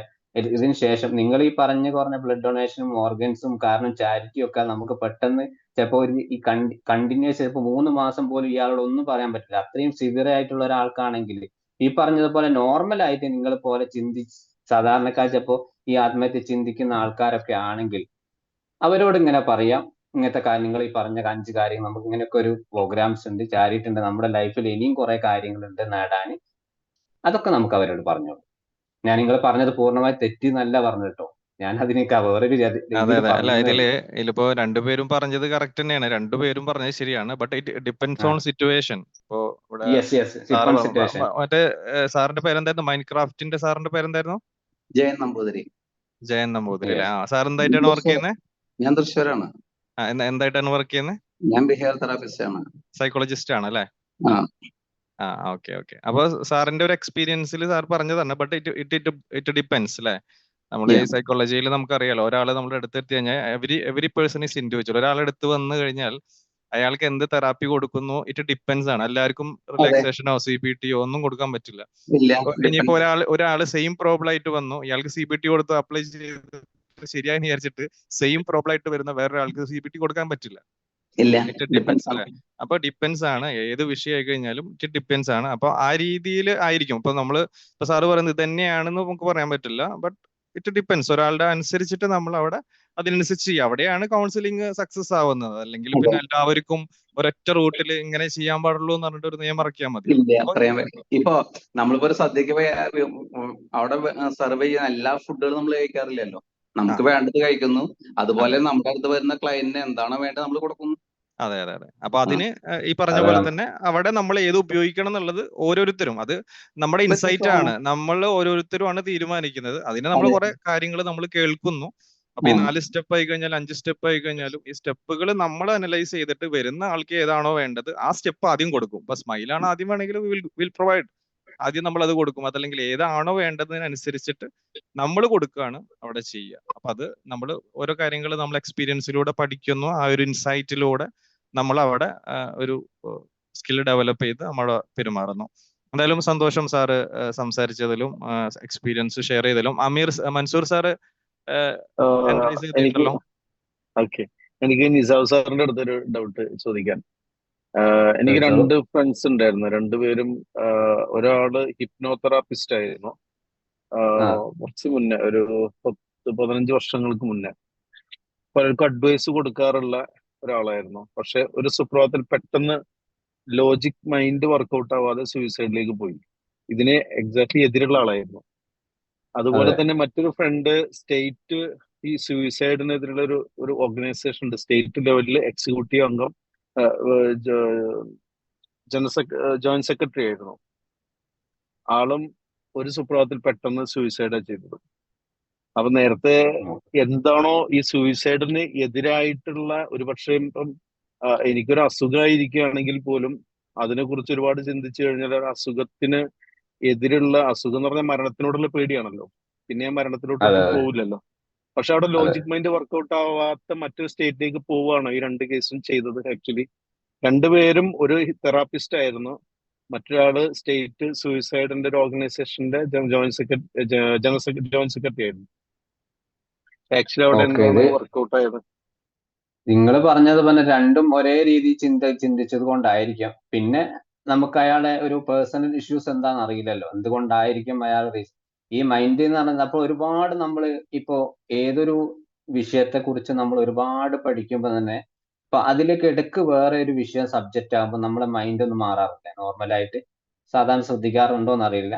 ഇപ്പൊ നമ്മളൊരു ഇംഗ്ലീഷ് പഠിക്കുന്ന സമയത്ത് വേറെ അതിന്റെ ഇടയ്ക്ക് ഒരു കെമിസ്ട്രി കയറ്റുമ്പോൾ, ഞാനൊരു ഉദാഹരണം പറയാം, അത് അങ്ങനെയാണെന്ന് ഞാൻ ഉറപ്പിക്കുന്നില്ല. പക്ഷെങ്കിൽ അങ്ങനത്തെ ഇവരെ കണക്കിൽ ഞാൻ പറയുമ്പോൾ ഇവര് ചിലപ്പോ രണ്ടും ഹൈ ലെവലിലാണെങ്കിൽ, പൊസിഷൻ ഹൈ ലെവൽ, ഇവര് തമ്മിൽ ചിലപ്പോ മറ്റുള്ളവർ ഇവരെ പൊസിഷൻ അംഗീകരിക്കാത്ത പ്രശ്നങ്ങളോ. നമ്മളൊരു സിനിമാ നടൻ ഉണ്ടായിരുന്നു, ഒരു ഹിന്ദി നടൻ, അദ്ദേഹം സൂയിസൈഡ് എന്ത് റീസൺ ആയിരുന്നു അവിടെ ഉണ്ടായിരുന്നത്? ഒരു റീസൺ ആർക്കും ഒന്നും അറിയില്ല, ഡിപ്രഷൻ ആയിരുന്നു. അതായത് എന്താണ്, സുവിന്ദർ, ഒരു അടുത്ത് ധോണി എന്ന മൂവിയിലൊക്കെ ഹീറോ ആയിരുന്ന പുള്ളിക്കാരുടെ പേരറിയില്ല, എനിക്ക് മറന്നു. പക്ഷെ അയാൾക്കൊന്നും സൂയിസൈഡിന്റെ ഒരു റീസൺ കിട്ടിയിരുന്നത് അയാൾ ഡിപ്രസീവ് ആയിരുന്നു. കാരണം അയാൾ ഡിപ്രസീവ് ആയിരുന്നു എന്നുള്ളത് എന്തുകൊണ്ടാണ്? അയാളെ ആ ഹിന്ദി ഫീൽഡിൽ, അതായത് ബോളിവുഡില് അദ്ദേഹം അത്രയ്ക്കും ആക്റ്റീവ് ആയിട്ടുള്ള ഒരു നടനായി. പക്ഷെ അയാൾ അംഗീകരിച്ചില്ല ആളുകൾ. കാരണം ആ ഒരു സിറ്റുവേഷൻ അയാൾ അംഗീകരിച്ചിട്ട്, അയാൾ നടനാണ്, മറ്റുള്ളവർ അയാൾ അംഗീകരിച്ചില്ല. ഇതേതുപോലത്തെ എന്തെങ്കിലും ലോജിക് ഇതിവിടെയും വന്നിട്ടുണ്ടാവണം. അതെങ്ങനെയാണോ ഉറപ്പ് അറിയാൻ പറ്റില്ല. പക്ഷെ ഈ ചിന്താഗതിയിൽ അവർക്ക് എന്തെങ്കിലും അവർ തമ്മിൽ എന്തെങ്കിലും കൊളാബ് ഉണ്ടായിരുന്നോ അതും നമുക്കറിയില്ലല്ലോ. ഇങ്ങനത്തെ ഒരു വരാൻ സാധ്യത കാണുന്നുണ്ട് അവിടെ. ഓക്കെ. അപ്പൊ നേരത്തെ ഒരു മാസ്റ്റർ മൈൻഡ് സാറ് ചോദിച്ചൊരു ചോദ്യം, അതിന്റെ ഒരു ആൻസർ ആയിട്ട് ഇതിനകത്ത് വരുന്നുണ്ടോന്ന് എനിക്ക് സംശയം തോന്നിപ്പോയി. അതായത് ഈ ഒരു അസുഖം കൊണ്ട് അലട്ടുന്ന ഒരാള് പിന്നീട് സൂയിസൈഡിലേക്ക് ഒരിക്കലും പോവില്ല എന്ന് പറയുന്നത്, അസുഖത്തിനോടുള്ള പേടി, അത് അസുഖം കാരണം മരണത്തിനോടുള്ള പേടിയല്ല പിന്നെ വരുന്നത്. പിന്നെ എങ്ങനെ മരണത്തിലേക്ക് പിന്നെ ആള് പോവുക? പക്ഷെ അവിടെ ലോജിക് മൈൻഡ് ബ്രേക്ക് ചെയ്തിട്ട് മറ്റൊരു മൈൻഡ് സെറ്റിലേക്ക് അറിയാതെ അയാള് വീണു പോകണം എന്നുള്ളതാണ്. നേരത്തെ സൂയിസൈഡിന്റെ സ്റ്റേറ്റ് സെക്രട്ടറി സൂയിസൈഡ് ചെയ്തത്, അതിനെതിരെ പ്രവർത്തിക്കുന്ന സ്റ്റേറ്റ് മുന്നേ ഓടി നടക്കുന്ന ആള്. നമ്മള് പല പേഴ്സണാലിറ്റി ഡിസോർഡറിന് തോന്നിപ്പോയി. അതെ, പല പേഴ്സണാലിറ്റി ഡിസോർഡറിൽ പല തരത്തിലുണ്ട്. എന്നാൽ പല സിംറ്റംസുകൾ അവർ കാണിക്കും. വന്നപ്പോ നമ്മൾ ഈ അസുഖം ഉണ്ട് ഇല്ല എന്ന് എന്തെങ്കിലും അസുഖം ഉണ്ട് എന്ന് പറഞ്ഞ ആളുകള് അവർക്ക് അതിന്റെ ഒരു സിവിയർ ആയിട്ട് അവർ അന്വേഷിച്ചപ്പോ പൂർണ്ണമായി ഒരു ക്യാൻസർ ആയെന്നുള്ള ഒരാള് ഞാൻ എന്തായാലും ക്യാൻസർ ആയിട്ട് മരിച്ചു പോകുന്ന അയാൾക്ക് ഉറപ്പാണ്. അയാളുടെ റിസൾട്ടും കാര്യങ്ങളും ഏകദേശം 3 മാസം ഡോക്ടർ സമയം കൊടുത്തിട്ടുണ്ടെങ്കിൽ, അങ്ങനെ അയാൾക്ക് ജീവിതത്തിലെ എല്ലാ പ്രതീക്ഷകളും അയാൾ നഷ്ടപ്പെട്ടിട്ടുണ്ടാവും. ഇങ്ങനത്തെ ആളുകൾ നമുക്ക് എന്താണ്, അയാൾ ഒരു ഇതിനു മുമ്പ് ആ മരണത്തിന്റെ വേദന അനുഭവിക്കുക. എത്രയോ നമുക്ക് അനുഭവങ്ങളുണ്ട്, എത്രയോ കേസുകളുണ്ട് അങ്ങനെ. നമ്മൾ പല ന്യൂസ് പേപ്പറും ഇതിലൊക്കെ ആയിട്ട്, ന്യൂസിലൊക്കെ ആയിട്ട് പല ഇതിലും വരാം. കാരണം അങ്ങനത്തെ ആളുകൾ എന്താ പറയുക, മരണത്തിന് സ്വയം കീഴടങ്ങുക എന്നുള്ള ഒരു ഇത്. അതിപ്പോ എല്ലാവർക്കും ഉണ്ട് ഇല്ല എന്ന് പറയാൻ പറ്റില്ല. ചില ആളുകളെ അവർ ആ സിറ്റുവേഷൻ, കാരണം ആ സിറ്റുവേഷൻ കടന്നു പോകുന്ന സമയത്ത് അവരെ കൂടെ ആരും നിന്ന് കൊടുക്കാനോ, ക്യാൻസർ എന്നുള്ള ഒരു പേഷ്യന്റ് ആണെങ്കിൽ അയാളെ ആ ട്രീറ്റ്മെന്റിൽ ഏതെങ്കിലും കെയർ യൂണിറ്റിൽ ആളുകൾ എത്തിച്ചിട്ടുണ്ടാവും.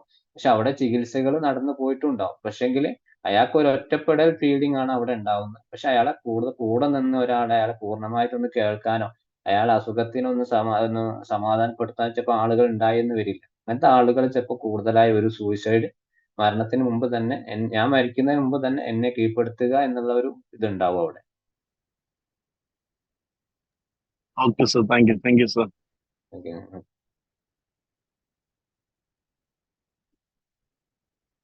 ഇനി ആർക്കെങ്കിലും?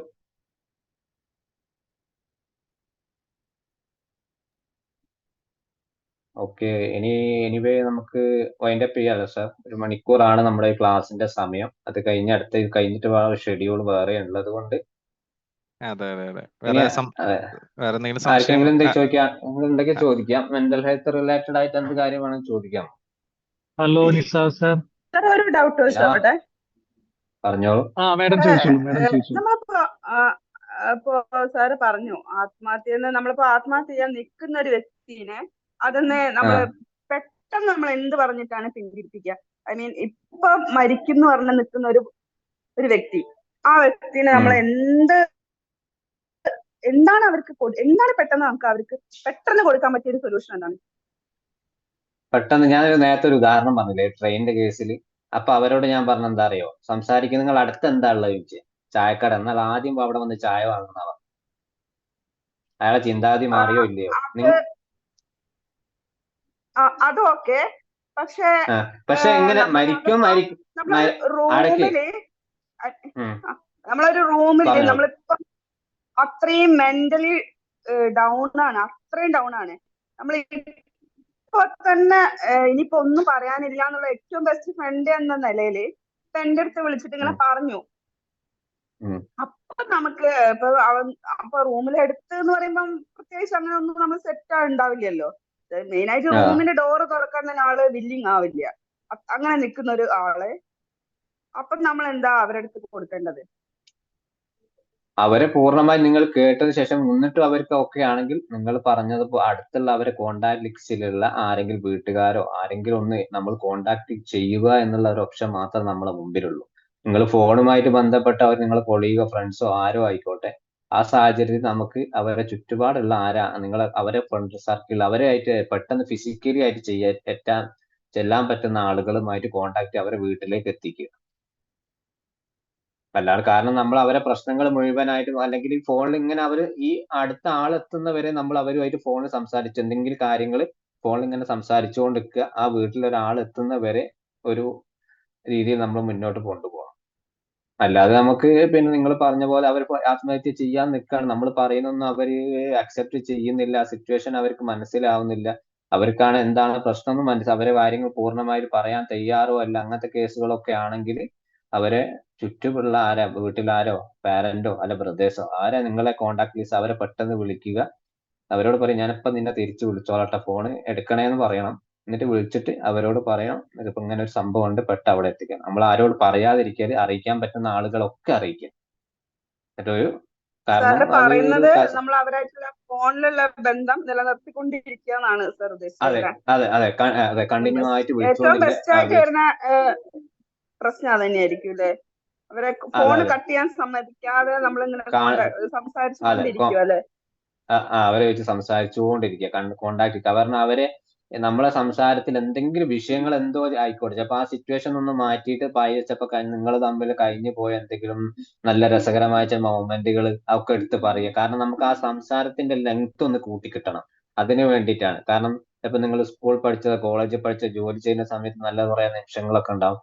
നിനക്ക് അത് ഓർമ്മയില്ല, ഇത് ഓർമ്മയില്ല. കാരണം അവർ ഫോൺ കട്ട് ചെയ്ത് പോകരുത്. ചിലപ്പോ അവർ സംസാരിക്കുന്നുണ്ട്, നീ എന്തിനാ ഈ സമയത്ത് ഇതൊക്കെ പറയുന്നത്, എനിക്കിതൊന്നും കേൾക്കാൻ താല്പര്യം. അപ്പൊ എന്നാലും നമ്മൾ അവരെ പുഷ് ചെയ്തുകൊണ്ടിരിക്കുക, നീ കേൾക്കണം, കാരണം നീ മരിച്ചു പോയി കഴിഞ്ഞാൽ പിന്നെ ഇതൊന്നും കേൾക്കാൻ എനിക്ക് ആരും ഉണ്ടാവില്ല എന്നുള്ള രീതിയിൽ അവരോട് പറയും. അപ്പൊ അവർക്ക് കുറച്ചെങ്കിലും ഒരു അലിവ് ഉണ്ടാവാൻ കൂടുതൽ ചാൻസ്. പൂർണ്ണമാന്ന് പറയാൻ പറ്റില്ല, അവരെ ഡിപ്രസീവ് എത്ര ലെവലിലാണ് നമുക്ക് അറിയില്ലല്ലോ.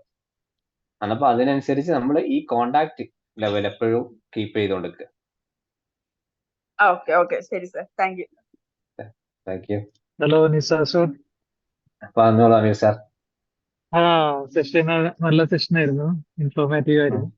പിന്നെ ചോദിച്ച ചോദ്യങ്ങളൊക്കെ ഞാൻ കേട്ടു. പിന്നെ ഇന്ന് ഞാൻ സാറിന്റെ കോഴ്സിൽ അറ്റൻഡ് ചെയ്ത ആളാണല്ലോ. അപ്പോൾ സാറ് പറഞ്ഞ കുറച്ച് മെത്തേഡ്സുകളൊക്കെ എന്തായാലും നമുക്ക് പ്രാക്ടിക്കലി യൂസ് ചെയ്യാൻ പറ്റുന്നതാണ്. പിന്നെ എനിക്ക് സാറ് ഫൈസൽ സാറും പിന്നെ നിസാർ സാറും പറഞ്ഞ ആദ്യത്തെ ഒരു കേസ് എന്ന് പറഞ്ഞതിൽ തന്നെ ഇപ്പോ സാറ് ചെയ്തത് ലിസണിങ് എന്ന് പറയുന്ന ഫസ്റ്റത്തെ സ്റ്റെപ്പാണല്ലോ. അതാണല്ലോ ഫസ്റ്റ് അസസ്മെന്റ് എന്നുള്ള രീതിയിൽ നമുക്ക് ചെയ്യാൻ പറ്റുള്ളൂ. അപ്പൊ ഇന്ന് ഇതേപോലെ എനിക്ക് ഇതേപോലെ ഒരു റിയൽ ഇൻസിഡന്റ് ഇന്നുണ്ടായിരുന്നു. അപ്പൊ ഞാന് സാറ് പറഞ്ഞ പോലെ ഇപ്പൊ അവർക്കിപ്പോ മെയിനായിട്ട് ചിലപ്പോ അവരെ കുറിച്ചിട്ടുള്ള കൺസേൺ ആയിരിക്കില്ല, കൂടുതലും. അവർക്ക് മറ്റുള്ളവരെ കുറിച്ചിട്ടുള്ള കൺസേൺ കൊണ്ടായിരിക്കാം ചിലപ്പോൾ അവർ ഇമോഷണലി എന്താ ബ്രേക്ക് ആയി പോകുന്നു, വൾണറബിൾ ആയി പോകുന്നു. അപ്പൊ നമ്മൾ അവരെ അവരോട് സെൽഫായിട്ട് ഒന്നും പറയില്ല. അതന്നെ അതന്നെ. പക്ഷെ സാറ് പറഞ്ഞ കുറെ മെത്തേഡുകൾ ഉണ്ടല്ലോ. ഇപ്പൊ നമുക്ക് പറഞ്ഞു കൊടുക്കാൻ പറ്റുന്ന ഒരു മെത്തേഡ് ഉണ്ട്. അതിൽ ഒന്നാമത്തത് ലിസണും ചെയ്യുക, പിന്നെ അവരെ കുറ്റപ്പെടുത്താതിരിക്കുക, പിന്നെ മെയിൻ ആയിട്ട് ഒരു എമ്പതി, അവർക്ക് സ്നേഹിക്കപ്പെടുന്നുണ്ടോ എന്നുള്ള ഒരു സംശയം വരുന്ന സമയത്താണല്ലോ വേറെ ഇതേപോലെ അവർ ബ്രേക്ക് ആയി പോകുന്നത്. വേറെ ഈ ഒരു അറ്റംപ്റ്റിന് വേണ്ടിയിട്ട് അവർ ചിന്തിക്കുന്നത് തന്നെ. അപ്പൊ എനിക്ക് തോന്നുന്നത് നമ്മള് എന്തായാലും അവര് ലിസൺ ചെയ്യുന്ന ആള് എന്ന് പറയുന്നത് എന്തായാലും കുറച്ച് കോൺഷ്യസ്ലി ഇരിക്കുന്ന ആളായിരിക്കും. ആൾക്ക് എന്തായാലും മനസ്സിലാവും ഇയാൾ പറഞ്ഞു വരുന്നത് കേൾക്കുമ്പോ തന്നെ. അപ്പൊ പിന്നെ നമുക്ക് ആ ട്രാക്കിലേക്ക് കൊണ്ടുവരാൻ പറ്റുന്ന തന്നെയാണ്. നമ്മള് അതിന് ആളെ പ്രോപ്പറായിട്ട് ലിസൺ ചെയ്ത് ആ ഒരു ട്രാക്കിലേക്ക് കൊണ്ടുവന്നാൽ തന്നെ കുറെയൊക്കെ ആളൊന്നും കൂടി നോർമലായി തിരിച്ചു വരും എന്നുള്ളതാണ് എനിക്ക് തോന്നുന്നത്. എന്താ സാർ അതിന്റെ അഭിപ്രായം? അങ്ങനെ തന്നെയാണ് വേണ്ടത്. അവരെ കയ്യിൽ 20% ആണെങ്കിൽ നമ്മൾ 60% എമ്പതി ആവണം. കാരണം അതെ, അവര് കരയാൻ ശ്രമിക്കുകയാണെങ്കിൽ നമ്മൾ പൊട്ടിക്കരയാന്നുള്ള അർത്ഥം. പൊട്ടിക്കരയാന്നല്ല അർത്ഥം. പക്ഷെ അവരെ പൂർണ്ണമായിട്ടും ഞാൻ മനസ്സിലാക്കി, നിങ്ങളെ പൂർണ്ണമായും ഞാൻ കേട്ടു. അന്നപ്പോ നിങ്ങൾക്ക് ഇങ്ങനെയൊക്കെ പ്രശ്നങ്ങളുണ്ട്, ഒരുപാട് പ്രയാസമാണ്, നമുക്ക് ഒരുമിച്ച് എന്തെങ്കിലും ചെയ്യാൻ പറ്റുന്ന ഒക്കെ ചെയ്യാന്നുള്ള ഒരു ചിലപ്പോൾ ഒരൊറ്റ വാക്ക് മതിയാവും ഒരു ലൈഫ് തന്നെ മാറ്റിയെടുക്കാൻ. പലർക്കും എന്ന് പറഞ്ഞാൽ ചുറ്റുപാട് നമ്മളെ ഇടയിലൊക്കെ പല പ്രശ്നങ്ങളും ആളുകളുണ്ട്. അപ്പൊ അവർക്കൊന്നും ഇതേ ഒന്ന് കേൾക്കാൻ ചിലപ്പോൾ ആരും ഉണ്ടാവും. വീട്ടിലൊക്കെ ചിലപ്പോൾ ഒരുപാട് ആളുകൾ ഉണ്ടാവും, ഫ്രണ്ട്സ് ഉണ്ടാവും. പക്ഷെ സ്വയം ഒരു പ്രശ്നം, ഒരു തുറന്നു പറച്ചിൽ ഒരു സ്പേസ് ആർക്കും ഇല്ലാത്തപ്പോഴാണ് ഇങ്ങനത്തെ കുറെ ഡിപ്രസീവ് മേജർ പ്രശ്നങ്ങളിലൊക്കെ പലരെയും കൊണ്ടുപോകുന്നത്. അറ്റ്ലീസ്റ്റ് നമ്മുടെ ചുറ്റുള്ള ആളുകൾ, നമ്മുടെ വീട്ടിലുള്ള ആളുകൾ എന്തെങ്കിലും പ്രശ്നങ്ങളുണ്ട് അവർക്കൊന്ന് നമ്മളൊന്ന് അന്വേഷിച്ചു കഴിഞ്ഞാൽ അവരൊക്കെ എന്തൊക്കെയാണ്, നമ്മളെ കുട്ടികൾ ഡെയിലി എന്തൊക്കെ അനുഭവിക്കുന്നുണ്ട്, എന്തൊക്കെ പ്രയാസങ്ങളുണ്ട് അവർക്ക്, ഇതൊക്കെ ഒന്ന് നമ്മളായിട്ടൊന്ന് ചോദിച്ചറിയുമ്പോൾ തന്നെ ഒരുപാട് മാറ്റങ്ങൾ നമ്മുടെ ലൈഫിലുണ്ടാവും, അവരുടെ ലൈഫിലും. ശരിയാണ് ശരിയാണ്. പിന്നെ ഒരു കാര്യം കൂടി, ഇതിനകത്ത് ഇപ്പൊ നമ്മള് സൂസൈഡ് ചെയ്യുന്നതെന്ന് പറയുന്നത് പ്രായ വ്യത്യാസമൊന്നുമില്ല. ഇപ്പൊ കൂടുതലും അഡൽട്ട് ഇപ്പൊ നമ്മള് കാണുന്ന ഈ അഡൽട്ടാണ്. അതെ, യങ്സ്റ്റേഴ്സ് ആണ് ഇപ്പൊ കൂടുതലും കാണുന്നത്. അവരെ മനസ്സിലാക്കാൻ പറ്റുന്നില്ല എന്നുള്ളതായിരിക്കും ചിലപ്പോ അല്ലെ. അതെ, ഈ സോഷ്യൽ മീഡിയന്റെ ഉപയോഗം കാരണം പലതരത്തിലുള്ള ആളുകളാണല്ലോ പല തരത്തിലുള്ള ന്യൂസാണ് ഇവർ കേൾക്കുന്നത്. ചിലപ്പോൾ മിസ്യൂസ് ചെയ്യുന്ന ആളുകൾ ഉണ്ടാവും ഈ കുട്ടികളെ കൊണ്ട്. അപ്പൊ അത് അവർക്ക് പെട്ടെന്ന് കാരണം വളരെ ഹൈപ്പായിട്ട് എല്ലാ വീഡിയോസും അവർ ചെയ്ത് പെട്ടെന്ന് ഒരു നെഗറ്റീവ് കമന്റ് അവർക്ക് കിട്ടുമ്പോൾ അത് അവർക്ക് താങ്ങാൻ പറ്റുന്നില്ല. അതേപോലെ പല കേസുകളും ഉണ്ടാവും. ശരിയാണ് സാർ. എന്തായാലും സെഷൻ പിന്നെ സാറ് പറഞ്ഞു തന്ന ടിപ്സുകളൊക്കെ വളരെ ഇൻഫോർമേറ്റീവ് ആണ്. അത് പറയാതിരിക്കാൻ പറ്റില്ല. കാരണം ഈ പ്രോജക്റ്റ് CBT തന്നെയാണ്. അത് എനിക്ക് താങ്ക്സ് സാറിനോടും ഫൈസൽ സാറിനോടും താങ്ക്സ് ഉണ്ട്. നെക്സ്റ്റ് സെഷനിൽ കാണാം. Okay sir, thank you so much. So വളരെ മനോഹരമായിട്ടുള്ള ഒരു സെഷൻ നമ്മൾ വൈൻഡപ്പിലേക്ക് പോകുന്നു. സോ നമ്മൾ ഓവറോൾ ഈ ഒരു സെഷനിൽ നമ്മൾ പഠിച്ചത് മറ്റുള്ളവരെ കേൾക്കാനും മറ്റുള്ളവരെ നന്നായിട്ട് പെരുമാറാനും ഒക്കെ ഉള്ള ഒരു സ്വഭാവത്തിലേക്ക് നമ്മൾ ഓരോരുത്തരും മാറുക എന്നുള്ളതാണ്. നമ്മളൊരു ഈസി ആക്സസ് ആവുക, എല്ലാവരും ഒരു ഈസി ആക്സസ് ആവണം, ഒരു ഓപ്പൺ മൈൻഡഡ് ആവണം. നിങ്ങളുടെ അടുത്തേക്ക് ഒരു കാര്യം പറയാൻ മറ്റുള്ളവർക്ക് തോന്നണം. അപ്പോഴേ നിങ്ങൾ വിജയിക്കുകയുള്ളൂ. നേരത്തെ പറഞ്ഞ പോലെ തന്നെ ഒരാൾക്ക് ഒരു വിഷമം വന്നു കഴിഞ്ഞാൽ അത് എനിക്ക് ഇന്ന ആളോട് തുറന്നു പറയണം എന്ന ആ ഒരു പ്രകൃതക്കാരായിട്ട് നമ്മൾ മാറണം. അവിടെയാണ് നമ്മുടെ വിജയം. പാതിരാക്ക് പോലും 1 മണിക്കോ 2 മണിക്കോ നിങ്ങളെ വിളിക്കാൻ നിങ്ങളുടെ സുഹൃത്തുക്കൾക്ക് പറ്റുമെങ്കിൽ അവിടെയാണ് നിങ്ങളുടെ വിജയം. അപ്പോ ഇന്ന് പലപ്പോഴും നമുക്ക് അത്ര ഉറ്റ സുഹൃത്തുക്കൾ ആരും ഇല്ല എന്നുള്ളതാണ് ഒരു പ്രശ്നം. സുഹൃത്തുക്കൾ ഒരുപാടുണ്ട്. നമുക്ക്